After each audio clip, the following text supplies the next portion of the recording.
pour dire la même chose que ce qu'on pouvait dire les doigts dans le nez dans le cinéma d'Audiard en 1960. Aujourd'hui, on frise le tribunal toutes les semaines. Donc il y a une régression mais exponentielle de la liberté d'expression en France, et c'est fait au nom, soi-disant, de la protection des minorités en danger. Hein. C'est-à-dire que aujourd'hui, non seulement on est dans une société de censure intégrale, mais c'est soi-disant pour notre bien. Hein. C'est-à-dire, c'est pour protéger des minorités qui n'ont jamais rien demandé d'ailleurs et dont on ne sait pas si elles existent vraiment, de la violence, comment dirais-je, d'un complot fasciste qui serait omniprésent. Alors, ça va de Tim Seed qui va au tribunal parce qu'il a fait une plaisanterie sur les Mongoliens, à Dieudonné qui aujourd'hui ne peut pratiquement plus jouer, c'est-à-dire qu'il va bientôt qu'il joue sur le trottoir avec un mégaphone parce qu'on lui interdit de jouer ses spectacles alors qu'il y a une grosse demande. Hein. On est dans une société de censure intégrale et qui va même au-delà de la persécution de l'automobiliste, où aujourd'hui on peut vous dire que vous êtes un criminel parce que vous roulez à 52 à l'heure au lieu de 50, là où de toute façon même rouler à 70 ne comporterait aucun danger. On est dans une société intégralement policière et intégralement de censure, mais qu'on a du mal à identifier parce que c'est une société de consommation. C'est-à-dire qu'en fait, vous avez dans notre société toute liberté de consommer. Voilà, donc c'est une société de liberté de consommer, effectivement. Mais le reste, c'est très très encadré hein, et très violemment. Moi, je pense qu'au niveau de la vie quotidienne, la société française est 10 fois plus policière que la société syrienne. Il suffit d'y aller. À Damas, vous pouvez brûler les feux s'il n'y a pas de voiture. Un flic vous fera pas chier parce qu'il estime que vous êtes passé au rouge, mais que vous mettez personne en danger, il ne va pas vous siffler pour autant. Vous pouvez boire un coup assis sur une bagnole à 2 heures du matin. Sur ce qu'on appelle la liberté au quotidien, la société française, et sur le modèle américain, puritain, anglo-saxon, est une société intégralement policière. Plus on va vers le sud et vers les pays soi-disant moins démocratiques, plus c'est cool, plus c'est facile, plus le bien vivre est présent. Et par contre, on nous compense ça en disant oui, mais c'est une société où on défend les droits de l'homme, c'est-à-dire qu'on se soucie du destin de deux dissidents tibétains, voilà. Mais ici et maintenant, essayez d'aller déjà filmer dans la rue, là, ce qu'on fait là dans la rue. Il y a un flic qui vient au bout de 5 minutes, vous n'avez pas le droit. Demandez l'autorisation à la ville de Paris. Sortez avec votre verre, asseyez-vous sur une bagnole. Flic, fumez une cigarette. Vous pouvez être fermé et avoir des amendes énormes. Nous sommes dans une société qui, au nom de la défense des libertés, est devenue une société intégralement policière. C'est d'une perversité totale. Et on ne sait jamais qui demande ces libertés, soi-disant.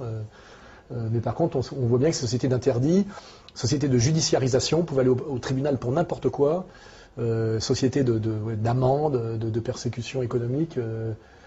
Donc voilà, donc la liberté que vous avez, c'est la liberté de vous lever le matin, de travailler comme employé de bureau, et avec ce maigre argent que vous avez gagné, de faire les magasins le samedi. Là, il y a toute liberté, y compris pour acheter des cassettes porno, des vibromasseurs.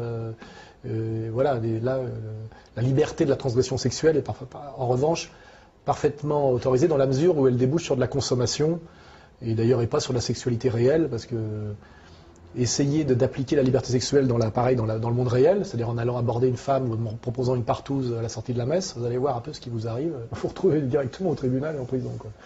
Donc,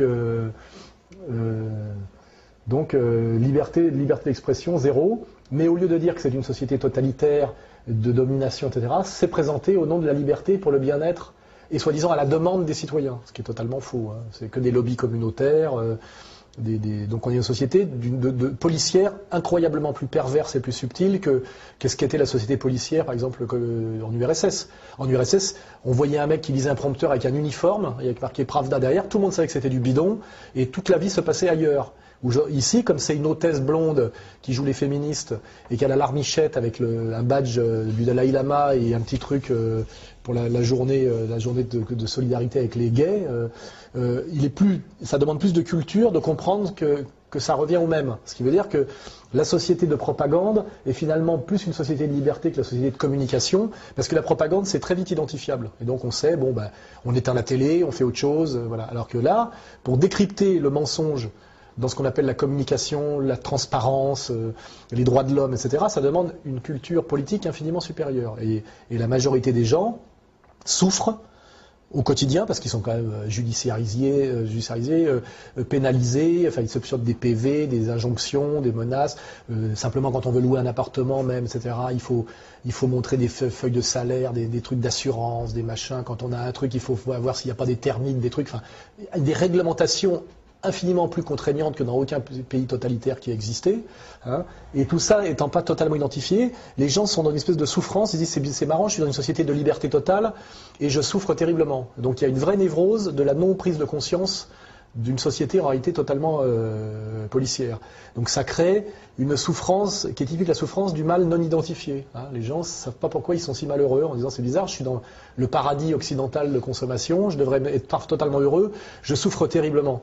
Et c'est ça la réalité quotidienne qui est un vrai sujet de cinéma, un vrai sujet de roman qui n'est d'ailleurs pas écrit et pas fait, parce que tout ça c'est des arts aussi, ce sont des arts de collaboration, et que le cinéma indépendant n'existe pratiquement plus, ni la littérature indépendante, mais ça serait un vrai sujet, de montrer au quotidien, en prenant un français moyen, en quoi la société est une société entièrement policière et de répression et d'injonction. Et que la seule chose qu'il a le droit de faire, c'est de se lever le matin, d'aller bosser, de toucher un petit salaire et de le dépenser entièrement en consommation inutile, voire même parfois transgressive. Et que tout le reste, c'est entièrement sous contrôle policier. Hein. Et nous qui essayons d'être réellement libres, parce qu'on essaie simplement de maintenir le niveau de liberté qu'on avait à la fin des années 70, ça demande de ruser en permanence, et puis ça passe par des condamnations, des violences, des souffrances.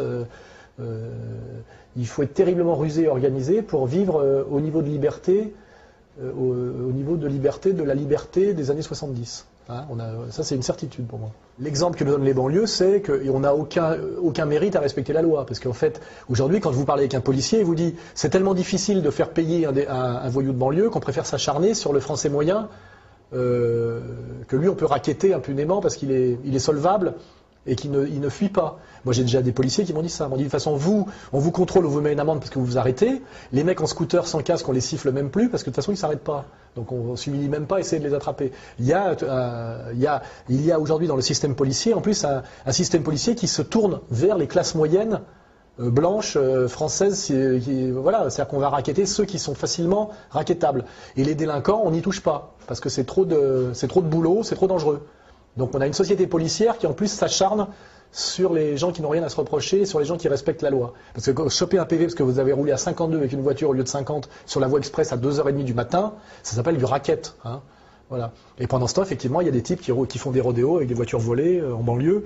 Et c'est vrai que d'une certaine manière, ça c'est l'éternité de la psychologie sociale, c'est qu'on a l'impression que ces gens-là nous vengent. Hein. Mais c'est pas une solution.